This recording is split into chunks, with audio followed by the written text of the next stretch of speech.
You have to look at who is the aggressor here. The aggressor here is the US, and Israel. Those are the people that are trying to destabilize Syria. Star Spangled Banner, side with the snakes. Big guns and big funds, the US of A. Handshakes and mandates, the lies and the hate. Welcome to Israel, the 51st state. Time for some action, people stop debating. Every single day they decrease the population. Inside out, it's an evil operation. Ask whoever you want, it's a legal occupation. America wants to pretend they're helping the children, but they just give Israelis the weapons to kill them. They give them the tanks for wrecking the buildings. The facts always come to light, you can never conceal them. Even as I spit and record this, people die and these evangelical Christians support it, forming an alliance with the Zionist lobby. Hi, I'm Joshua Blakeney, a journalist and activist based here in Calgary, Alberta, Canada, and today is Syrian Independence Day. It was on this day, 66 years ago, that Syria finally extirpated the French occupying troops from their country. That was, of course, April 17th, 1946. And we're going to be talking about Syria in relation to imperialism, 9/11 and a host of other issues with the flower of Syria, who's bloomed into an internet sensation in recent months and weeks. That is, of course, Syrian Girl. Syrian Girl, thanks very much for joining me. Thank you, the honor is mine. So please explain the significance of Syrian Independence Day. Well, as you said, today, but in 1946, the French occupation was finally officially booted from Syria, and Syria gained its independence. The occupation had began after World War One, and it continued for many decades. There was many mercenaries and French soldiers in Syria terrorizing the population for a long time. My grandfather fought personally against the French, and I have another grandfather who was almost killed by a French mercenary, and he was only a 10-year-old boy. So the independence gained is like important for all Syrians, and what actually happened that's similar to what's related to what's happening now is that the flag was changed, and it was changed from the three-starred flag that we're seeing the rebellion carrying now to the current two-starred flag, and that is why we refer to the opposition flag, the three-star flag, as the mandate flag. And I think it kind of represents the reoccurrence of foreign influence, and French influence being one of them, because one of the loudest opponents of Syria's sovereignty right now is coming from France 24 media station and the French government. Yeah, that's quite a legacy of colonialism, eh? And of course it was the Sykes-Picot Agreement in 1916 where the British statesmen and French statesmen divvied out the Middle East, and they thought it was their right to decide, who would control the Middle East. And so Independence Day, like you say, was an expression of Syrian sovereignty. And of course today that sovereignty is being jeopardized by big imperial powers. Yet again, history is reoccurring. This time, rather than being Britain and France primarily, I would say it's primarily the US and Israel, with Britain and France serving those imperial interests. So could you tell me a little bit about the contemporary imperial assault on Syrian sovereignty, please? I definitely agree with you that the main contenders at the moment are Israel and the US. And I find it difficult to distinguish between these two states because their interests are so aligned that they will rarely, if ever, act opposing each other. I think it's clear to me that there's many interests at play here.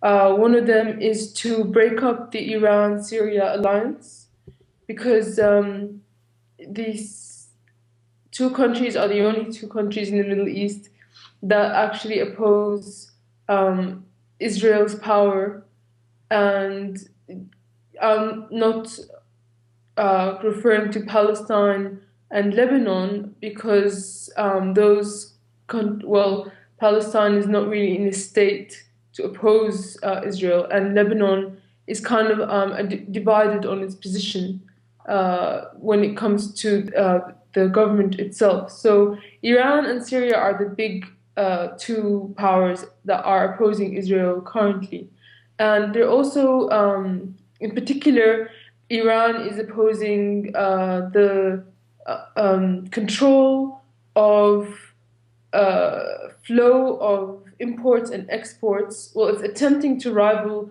Israel's control because of its relationship and connection to the Strait of Hormuz and the Caspian Sea. And at the moment, the Suez Canal is the most important thing. And Israel has had control of the Suez Canal. It seems as though the Egyptian uprising might have threatened that, but time will only tell. But Iran is posing a threat both militarily and economically.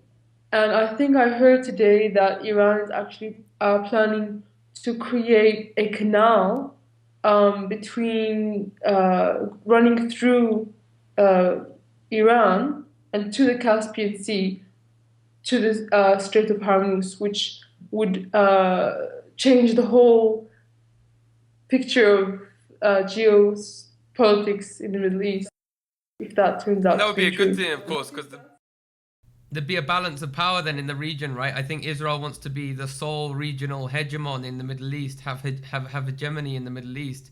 But if Iran continues to assert self-determination, which I think they will, in an alliance with a strong Syria, that would be a good thing for the people of the Middle East because it would create some stability and less instability, which of course we've seen in Iraq and Lebanon. The instability leads to genocide, and so could you continue to sort of elaborate on what's happening in Syria? Because of course I'm in Canada here. My media is telling me that President Assad is an evil dictator, that these people who are opposing him are human rights activists. But increasingly, Syrian voices such as yours are coming forward and saying that things are more complex. It's not as black and white as that.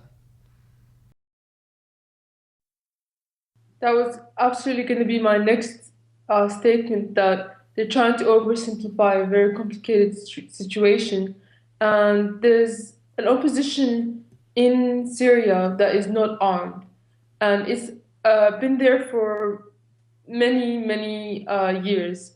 And this armed opposition is something new and has been created by foreign powers, armed and trained, and it uses people who are foreign to Syria, and this includes fighters from Libya and mercenaries from various countries, and it doesn't represent Syria's opposition.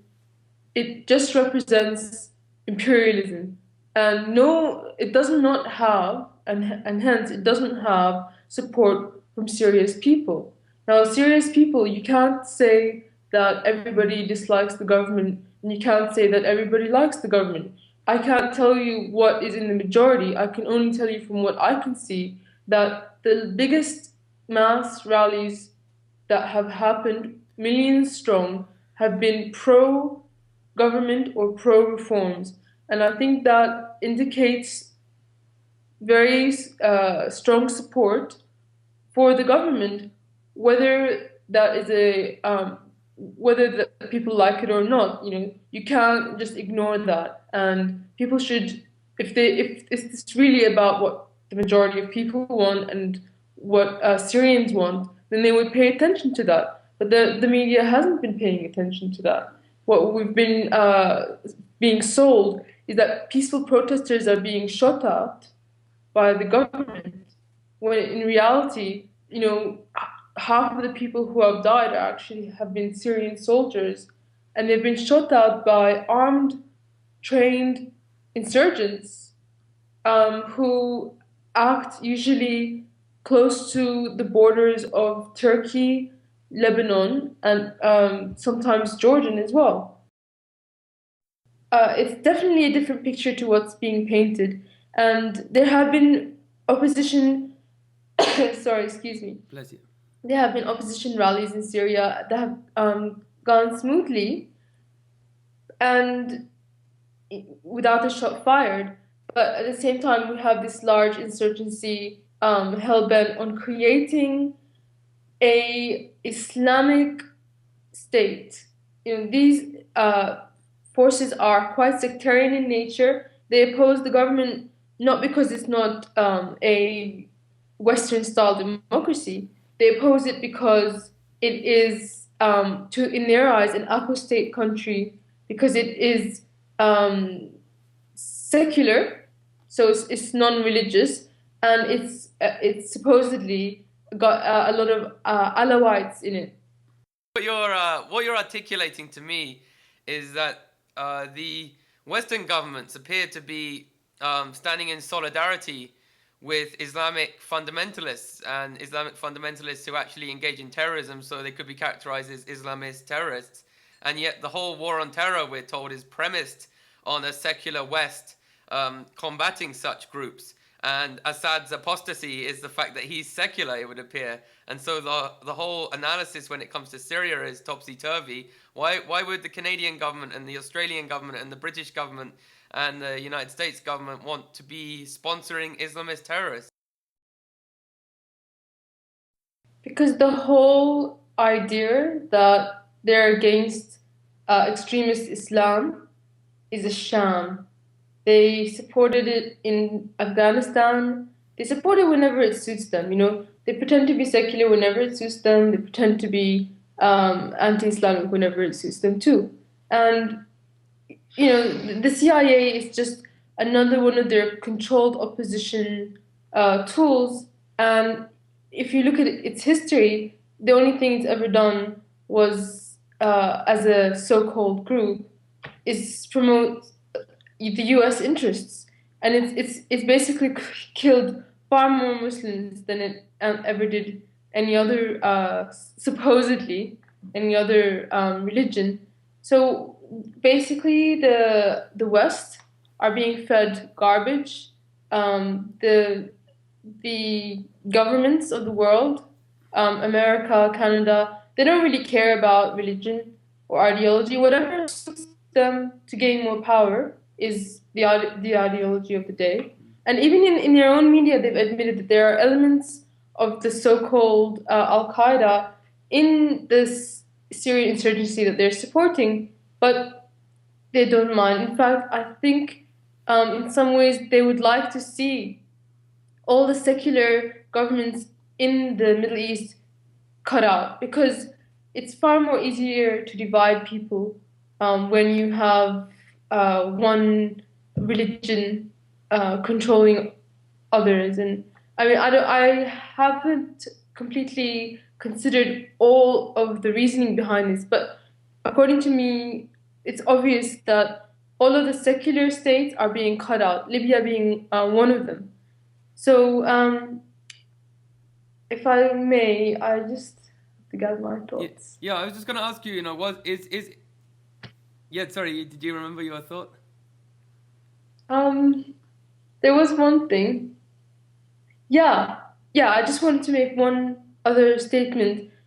The Western propaganda is now saying something along the lines of you have to support the revolution in Syria as it defends women's rights. I find this highly idiotic, and I've seen it before. Also, before the Iraq War, they were saying the same thing. And this movement, this insurgency, is going to do everything against women's rights. And women at the moment in Syria have the same rights as men.